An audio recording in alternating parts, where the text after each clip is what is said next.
Hi everyone, this is Ming here again. So over the past 3 weeks, it has been quite crazy for the Singapore real estate market. If you kept up with the news, you'll know that there were 6 launches that were selling at one go, and some of the notable ones include Chuan Park, Emerald of Katong, and Nava Grove. All of these launches actually did incredibly well. So today I just want to take some time to unpack what has happened and what's going to happen next in the real estate market. And more importantly, if you're still a buyer waiting on a sideline, is there any opportunities for you to take advantage of in the market right now? Now, let's take a look at the news first. So last weekend, about 1,500 units were sold at Emerald of Katong, Nava Grove, and Novo Place, which is an EC. And if you take it into account the week prior where Chuan Park sold about 700 units, actually there were more than 2,300 units that were sold in the past 3 weeks. So the developers were actually the biggest winners here, especially since 2024 started out as a rather muted market, right about to a month ago where we saw the interest rate drops. So now, let's look into the performance of each of the 3 big condominiums that were sold. First, Kingsford Chuan Park developer sold 76% of their units at an average of 2,579 PSS, which is a pretty high price for an OCR land plot. Nava Grove achieved 65% of sales on launch day at an average price of 2,448 PSF.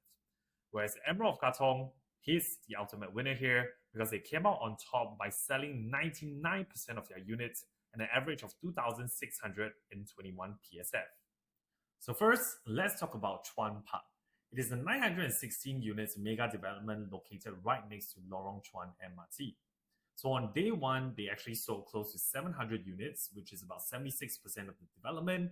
And currently, 78% of the development is sold. About 715 units have been taken up. So for Chuan Park, the developers actually initially marketed the development to be priced from 2,200 XX PSF onwards. However, when the prices were released, we quickly realized that is actually quite a sly marketing tactic, as many units were actually sold higher than the indicative prices. So for example, the 2-bedroom plus study was marketed at from $1.6x million onwards, but we realized that there was only one unit at that price point, and most were actually in the highs 1.8 or even beyond $1.9 million. So I had a client who was actually keen to pay about $1.8 million for the 2-bedroom plus study, and that was the max budget. So in the end, we chose not to proceed because we thought prices were a little bit high. Again, Chuan Park is a non-harmonization project where the aircon latch still accounts as part of the overall space. So I believe that the PSF that it actually was selling at was quite high, in my opinion. And also because of the way the development is marketed, I do think that the developers will have to deal with some repercussion for future projects because people might be a little bit more wary about how they will price in the future. Now let's take a look at some of the price that were transacted. So we see 1,000 square foot 1,000 square feet 3-bedroom has transacted over $2.5 million, a 4-bedroom at about $3.4 million, 2-bed plus study has crossed about 1.95, 2-bedroom close to 1.9 at 1.87, and yeah, so this is actually the prices that has already transacted at Chuan Park, which is actually an OCR development outside Central Region. I know many of you would argue that connectivity is actually great for Chuan Park because it's one station to Serangoon, which connects you to the Northeast Line, one station to Bishan, which connects you to the North-South Line, and also Long Chuan itself is on the Circle Line. So connectivity is definitely great, but if you're an investor looking for a short-term return, we will have to see how prices pan out in the near future. I do think that Chuan Park has to be a little bit of a slightly longer hold before you can flip for profit. All right, so now let's take a look at Nava Grove and unpack the performance. So for Nava Grove, it is located along Ulu Pandan Road, a few bus stops away from Holland Village.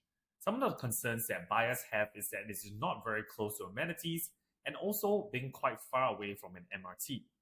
But in my opinion, the true beauty of Nava Grove is the development and the pricing.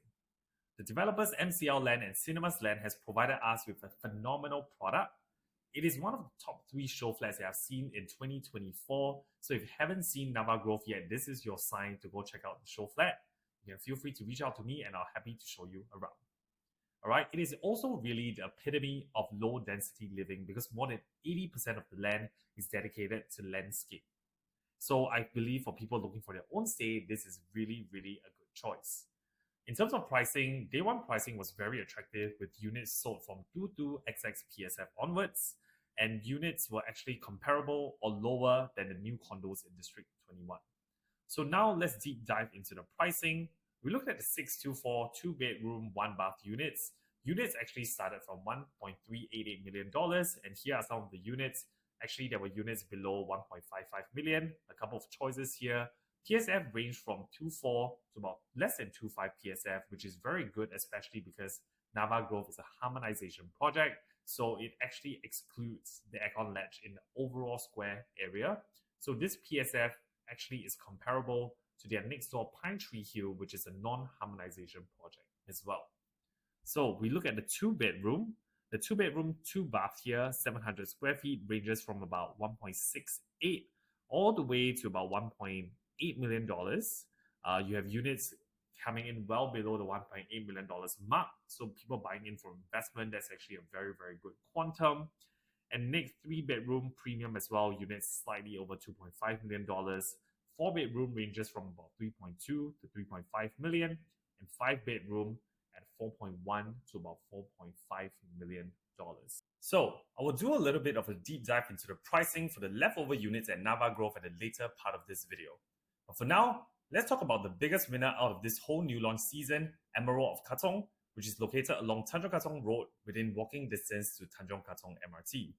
So on the first day itself, the developer actually sold 99% of its units, but we saw signs that this was coming from the 3,629 checks that they received prior to its launch.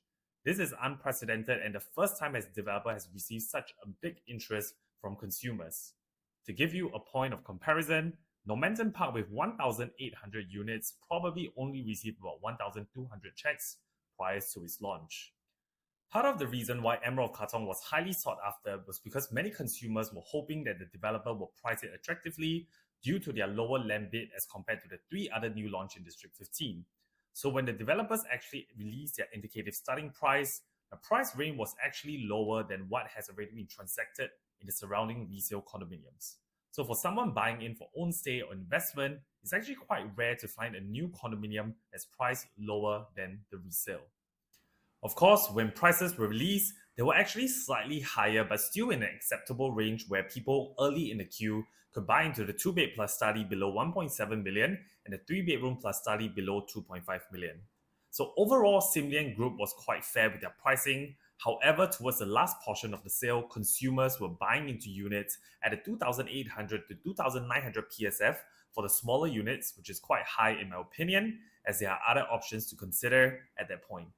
So now, if we take a look at the pricing that is shared on the screen right here, we can see that the higher floor units for the 1-bedroom plus study is at a quantum about $1.4 million, 2-bedroom at about $1.8 million, and the 2-bed plus study actually crossing the $1.9 million mark.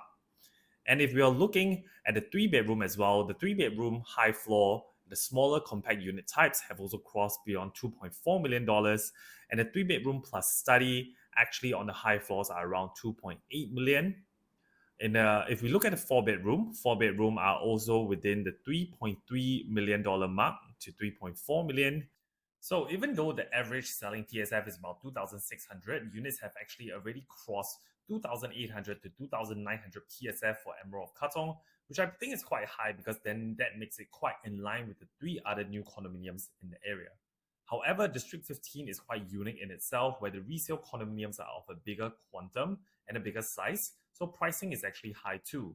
For one to look into the resale market, a 2-bedroom will cost you about $2 million, 3-bedroom at more than $3 million, and 4-bedroom more than $3.5 million.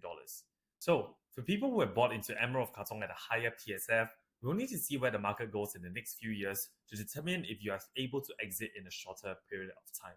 Because if you are factoring your profits and also the prices of the resale condominium now, the gap between the two is actually quite narrow, and people might be able to buy into a resale freehold condominium at just slightly higher premium, which they might choose to do so because the value for freehold condominium might hold for a longer period of time. So now that we've looked through the data and the pricing for the 3 latest launches, How will their overwhelming sales performance inform prices in the future? Firstly, let's take a look at the new launch data from November 2019 to November 2024. From what we can see, the RCR Rest of Central region, which is the city fringe area, saw the biggest amount of growth. And we can see that the RCR versus the CCR, which is the core central region, the prices have actually narrowed significantly. So, when we look at the average selling price for Chuan Park, which is 2,579 PSF, is actually on the higher end of the OCR average, whereas for Nava Grove and Emerald Katong, which is at 2,448 and 2,621 PSF respectively, actually provides a much safer entry price point. Of course, what we need to factor in is that the PSF for harmonization project tend to look a little bit higher and will definitely push up the overall average in the near future. Now, after looking at all the data points, what are the opportunities for you if you're still a buyer on the sideline looking to enter into the market today? Firstly, let's look into the CCR Core Central region. So Union Square Residence is actually one of the 6 new developments that was launched recently, but was a little bit low-key due to the hype for the other developments. Created by renowned developer CDL, it is set to rejuvenate the Clarke Quay skyline by bringing together new spaces for co-living, residential, offices, and retail. When we compare both developments, they are actually in the same area, across from each other, separated by the Singapore River.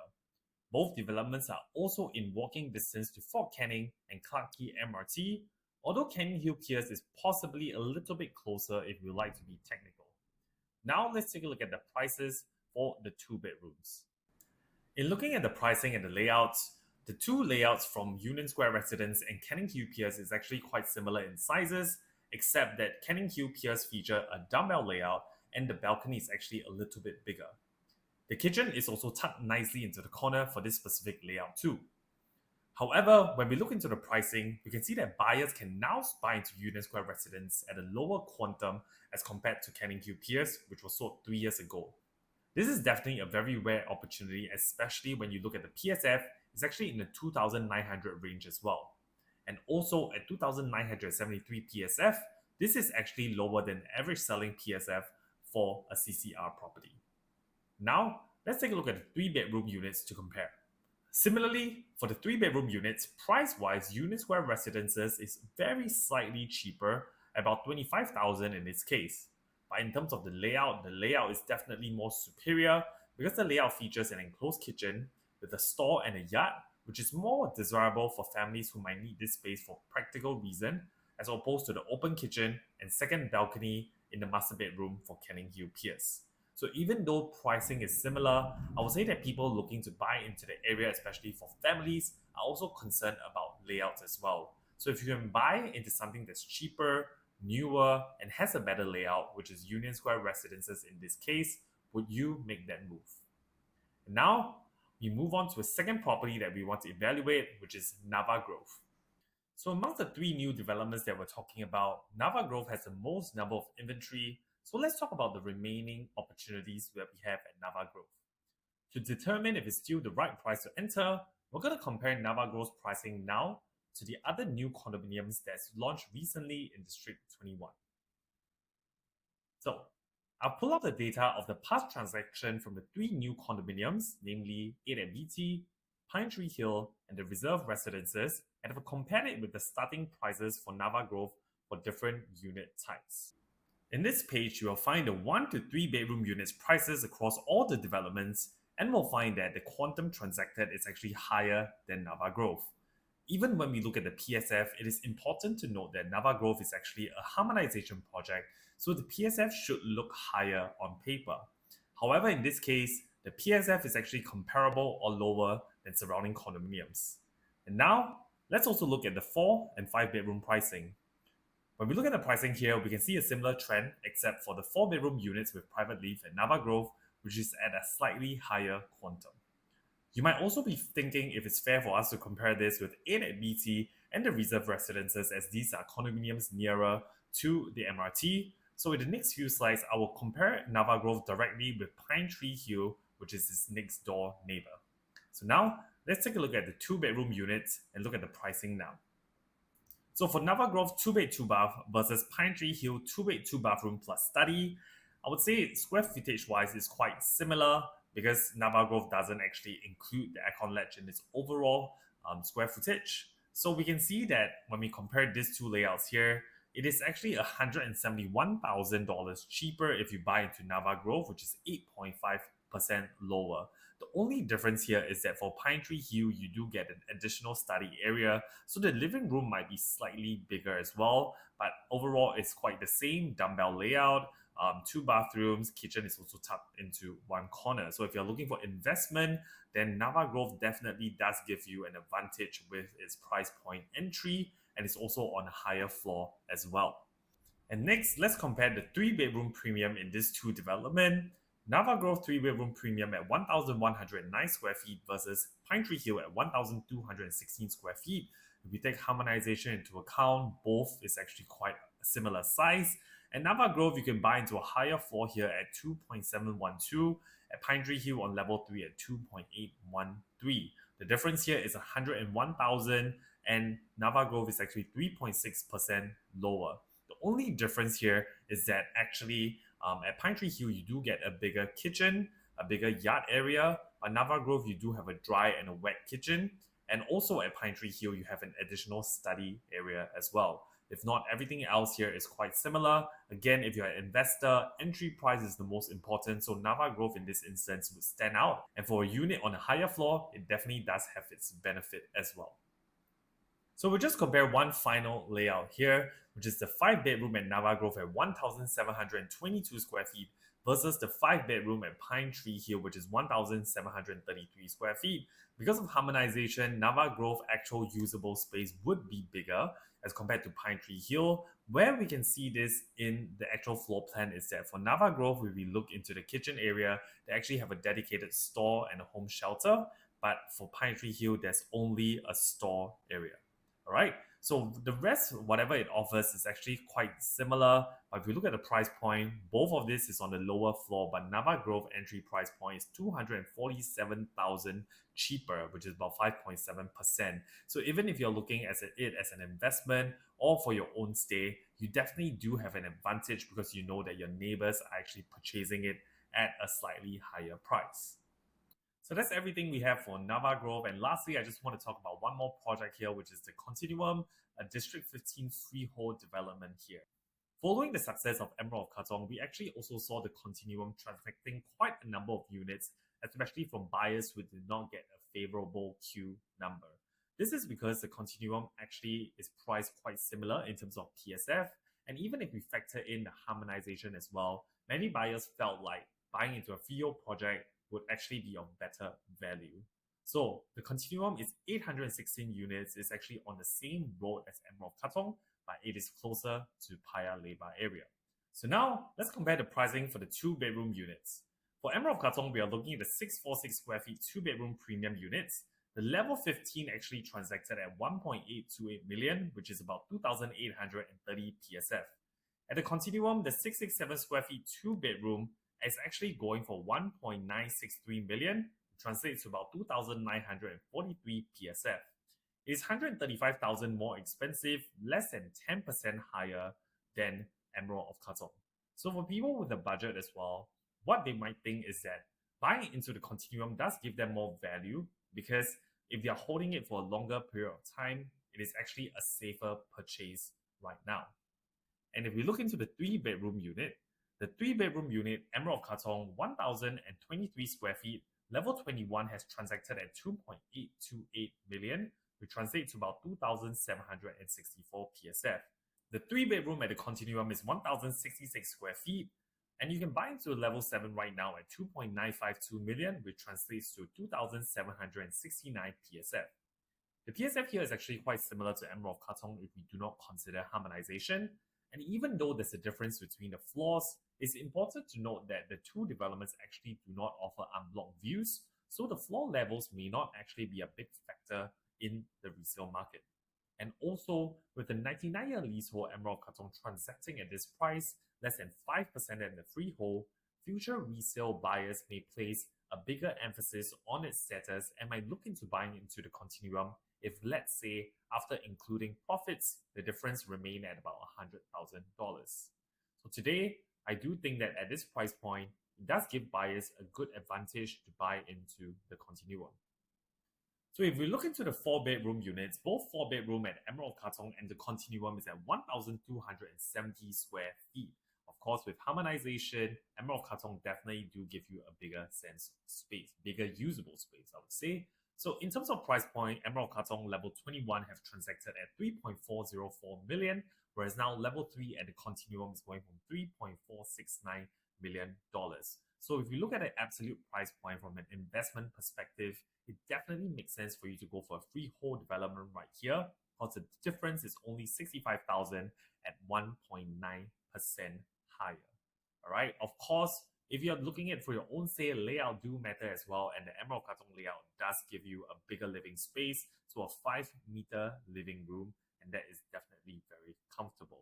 So it really depends on how you want to balance capital appreciation versus your own stay. And if you're staying in it, of course, your preferences do come into play. But do note that when we are comparing all these developments here, Emerald Katong do not have any units left. So we are seeing what's next. What are the price point around an area that makes sense for consumers like yourself to buy in today?